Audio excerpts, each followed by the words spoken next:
আপনারা আমার আগের ভিডিওগুলোতে দেখতে পারতেছিলেন যে আমার পরীক্ষা চলতেছে। চলুন আজকে আমার লাস্ট পরীক্ষা আপনাদের সাথে শেয়ার করি।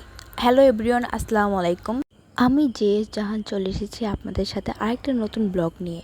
তো কেমন আছেন সবাই? দেখতেই পারতেছেন আমি রং করে সানস্ক্রিন দিতেছিলাম, মুখের মধ্যে রং করতেছিলাম। সানস্ক্রিন না দিলে হবে না, বাইরে আজকে যে পরিমাণ রোদ উঠছে যা বলার বাইরে। আর সানস্ক্রিন তো মাস্ট দিতেই হবে। তারপর আমার আম্মু এদিকে সকাল সকাল দেখি ভর্তা দিয়ে চচ্চড়ি রান্না করছে। এই খাবারটা আমাদের কাছে এত বেশি ভালো লাগে যা বলার বাইরে। আপনারা না খেলে বুঝতেই পারবেন না খাবারটা এত বেশি মজা হয়েছে। আর আমার আম্মুর হাতের ভর্তা খাইলে তো মানে হাত পুরো চেটে আমি খেয়ে ফেলি, কী আর বলবো। খাওয়ার এখন ভিডিওটা দেখেও আমার খাইতে ইচ্ছা করতেছে। তারপর এদিকে আমি রেডি হয়ে রিক্সার মধ্যে এসে আবার ভিডিওটা অন করি। তারপরে দেখতেই পাচ্ছেন কি ঘামা যেতেছে আর বাইরে কি পরিমাণ রোদ উঠছে। তারপর একটু পরপর এদিক সেদিক জ্যাম লেগে যেতেছিল। আর আমি ভাবতেছিলাম আজকের পরীক্ষাটা কেমন হবে। পরীক্ষার আগে কিন্তু 10 দিন বন্ধ ছিল, কিন্তু আমি বন্ধের সময় এক ফুটা যদি পড়াশোনা করতাম, যেই পরীক্ষা যত বেশি বন্ধ পড়বে ওই পরীক্ষা তত বেশি খারাপ হবে আমার কাছে। আর আমার এই জিনিসটা দেখে আমার একদমই ভালো লাগে না, অনেক বেশি বিরক্ত লাগতেছিল এত বেশি বন্ধ ছিল কারণে। তারপরে আমি বলতেছিলাম বাসা যাওয়ার সময় মানে পরীক্ষা দিতে যাওয়ার সময় আমার আম্মুর সাথে কথা বলতে যেতেছিলাম। আর আজকের ভাগ্যটা কেমনে ভালো হয়ে গেছে। এই সাইডে হচ্ছে অফ আর এই সাইডে খোলা, মানে আমি পুরো অবাক হয়ে গেছি যে আমি যেই সাইডটা যেতেছি ওই সাইডে খোলা, মানে কোনো জ্যাম নেই। তার উপরে একটা লোক এসে বলতেছে আপনার ফোনটা কিন্তু নিয়ে যাব। তখন আমার মেজাজটা এত বেশি খারাপ হয়েছে যে ভাই আমার ফোন নিয়ে যাবে, এগুলো আবার বলতেছে, মানে চুরি চামারি করবে ওইটা আবার বলতেছে, কি আর কমো। যখন বলতেছিল তখন আমার লুকটা ছিল দেখার মতো, কি আর বলবো। তখন তারপরে আমি হাওয়া বাতাস খেতে, কিন্তু দিনটা কিন্তু রোদ থাকলেও কিন্তু কি হবে, খুবই জলমলে ছিল, মানে বাতাস ছিল, এটা বলতে পারবেন। তারপর সাথে আমার ফ্রেন্ডকে সাথে উঠাই নেই, ও অনেক কথা বলতেছিল আমার সাথে যাওয়ার সময়, বলতেছিল যে হ্যাঁ এটা সেটা। আর আমি ওর সাথে কেন জানি অনেক বেশি বক করতেছিলাম, জানি না কেন জানি বক করতেছিলাম। আর ফ্রেন্ড মানে একটু বক করবো, স্বাভাবিক। ফ্রেন্ডদের সাথে বক না করলে কি আর হবে। তারপর আমরা ট্রেনে উঠে যাই। ট্রেনে ওঠার পর আমরা মেয়েদের সেকশনে চলে যেতেছিলাম।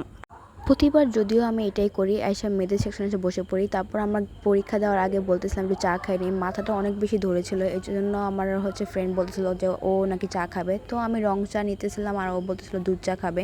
তারপর দুইজন দুই রকমের চা খেয়ে সুন্দর মতো ভাবতেছিলাম যে পরীক্ষাটা আজকে কেমন হবে। যদিও পড়াশোনা করি নেই, এই টেনশনে আমার মাথাটা ব্যথা করতেছিল। আর এদিকে একটা মজার কাহিনী ঘটছে। আজকে কী যেন হয়েছে যে একটু পরপর হেলিকপ্টার যেতেছে, আর আমি যতবার ক্যামেরা ধরি, মানে ক্যামেরা করতে হেলিকপ্টার চলে যায়। কী আর বলবো, আমার ভাগ্যের খুবই দুর্দশা। তারপর আমি আমার ফ্রেন্ড একটু ঢং করতেছিলাম চা দিয়ে, আপনাদের দেখাতেছিলাম। তারপর আমরা চলে আসি ইউনিভার্সিটির মধ্যে পরীক্ষা দেওয়ার জন্য। যদিও লিফটের জায়গাটা খালি পাই, কিন্তু আমরা উঠি না, কারণ একমাত্র তারপর এই জায়গাটা মনে হচ্ছিল কি ধুমঘর, মানে ধুমঘর বলতেছিলাম কী রে ভাই এই ঘরটা এরকম ধুমঘরের মতো কেন, জানি না এই ঘরটা আসলে ধুমঘর লাগতেছিল আমার কাছে। তারপর এই সামনে আমার ফ্রেন্ড দেখতে পাচ্ছেন গুটি পা করে হাঁটতেছিল। সামনের যে 3টা মেয়ে ছিল ওটাই এই অবশেষে আমি হেলিকপ্টার ক্যাপচার করতে পারছি। তারপরে আমার এটা মনে হয় মেবি পরীক্ষা শেষ, হ্যাঁ এটা আমার পরীক্ষা শেষের। আমি না ক্যামেরা দেখি পিছনে দেখি ছেলেটা চায় আছে, তখন আমার চেহারাটা দেখার মতো অবস্থা ছিল। তারপর আমি একটু হাসতেছিলাম। তারপর এদিকে বের হওয়ার পর আমি একটু ঢং করতেছিলাম, বলতেছিলাম একটু ছবি তুলে দাও আমাকে।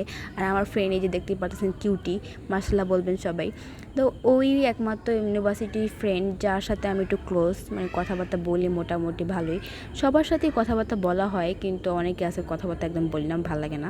তারপরে আমরা একটু ফুচকা খাইয়ে নিতেছিলাম। ফুচকা খাবো না এটা হতেই পারে না, ফুচকা আর ঝালমুড়ি ইউনিভার্সিটি যে কি ন্যাশনাল খাবার, ন্যাশনাল ইউনিভার্সিটির মধ্যে ন্যাশনাল খাবার। তারপর আমরা এদিকে চলে আসি আবারও মেট্রো দিয়ে যাবো আর মেট্রো দিয়ে আসবো, আর আপনাদেরকে দেখাবো না, এটা হতেই পারে না। বাংলাদেশে একমাত্র জায়গা যেখানে এটা আমি সুষ্ঠুভাবে চলাফেরা করতে পারি, যেখানে আমি শান্তিমতো ভিডিও করতে পারি। তারপর এখানে আরেকটা কাহিনী ঘটে।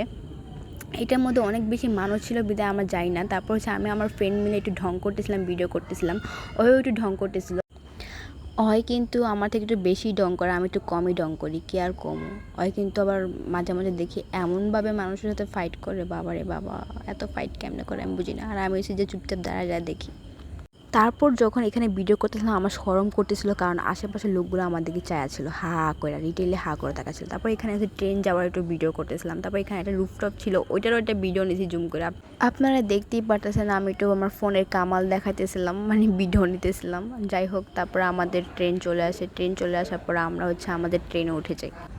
সিট না পেয়ে হচ্ছে ট্রেনের মধ্যে দাঁড়ায় দাঁড়ায় আমাকে যাত্রা করতে হয় আমার গন্তব্যস্থলে। এখানে দেখতে পাচ্ছেন কী পরিমাণ ধাক্কা খাইতেছিলাম, আর অনেক বেশি মানুষ ছিল ট্রেনে। এই সময়টা ট্রেনে অনেক বেশি ভিড় থাকে, আর যখন যাই তখন হচ্ছে বসে যেতে পারি, বাট প্রতিদিনই আমি একবারও মনে হয় না যে যাওয়ার সময় এরকম পাইছি, খালি পাইছি, সিট খালি পাইছি, সিট খালি পাই না। কিন্তু যাই হোক, সমস্যা নেই, এসি আছে তার জন্য সমস্যা হয় না, গরমও লাগে না তেমন, ওই পাবলিক বাসের মতো সমস্যা হয় না অ্যাটলিস্ট। আমি মনে মনে দোয়া করতেছিলাম যে আশেপাশে যেন মানে সব ঢাকা শহরের পুরো এরিয়াতে যেন মেট্রো চালু হয়ে যায়। আমি দোয়া করি যাতে আমি সুন্দর মতো শান্তি মতো চলাফেরা করতে পারি। সবাই ভালো থাকবেন। আজকের ভিডিও এ পর্যন্তই। আল্লাহ হাফেজ। নেক্সট ভিডিও দেখার জন্য অবশ্যই ফলো করে রাখবেন, অ্যান্ড লাইক, কমেন্ট, শেয়ার করুন। Bye bye, tata.